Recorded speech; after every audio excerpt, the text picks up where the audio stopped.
Mga master, good morning sa inyo. Ang gawa ko ngayon ay bulaklak. Bulaklak. Kulay pula ang pinili kong sinulid para mas magandang tingnan. Mas makulay. Parang sa relasyon ba? Ang relasyon pag makulay, kulay pula. Hatnat pang bawat isa. Pero pag nagkulay kulay brown na, yon. Nag-ano sila, nag-aaway na,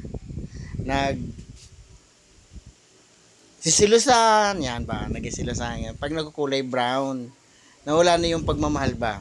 Pero pag kulay pula, talagang hatnat pa sila sa bawat relasyon nila. Excited, yan. Parang ano ko yan, ang ngipin ko, parang ano yan eh.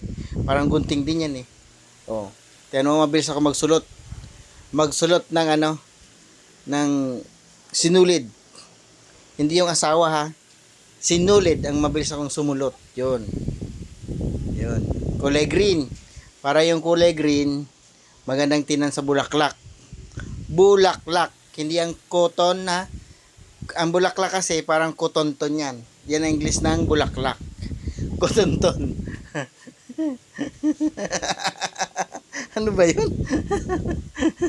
Master. Di ba? Ang English ba ng bulaklak is kotonton. Kotonton dahil bulaklak, di ba? Bulaklak, kotonton. Oh, ganda, no?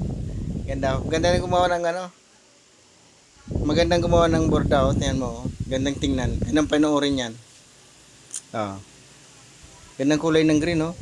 Tingnan nyo, mga master. Ganda, di ba?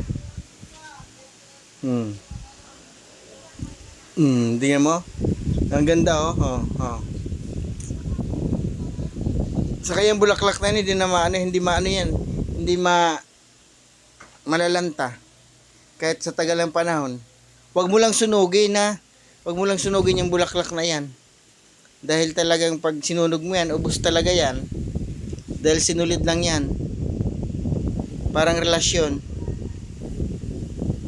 Pag sinunog mo, mawala na ang init. Ang init. Ano ba yun?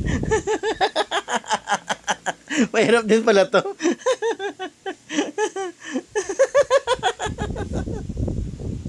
Ano ba yan? Master, oh, tingnan mo. Oh. Tingnan mo ang mukha ko, napakaseryoso. Pero bulaklak ang ginagawa ko. Oh. Ganyan kasi may mga bayarin. Ganyan ang mga mukha ng may mga bayarin. Pagtapos ng buwan, yan. Lahat ng binordahan, nauwi na sa bayarin. Dahil nakaabang yung mga bayarin, sa pagkatapos ng buwan, kaya tingnan mo mukha ko, ubos na naman ang inipon. Pero at least happy lang.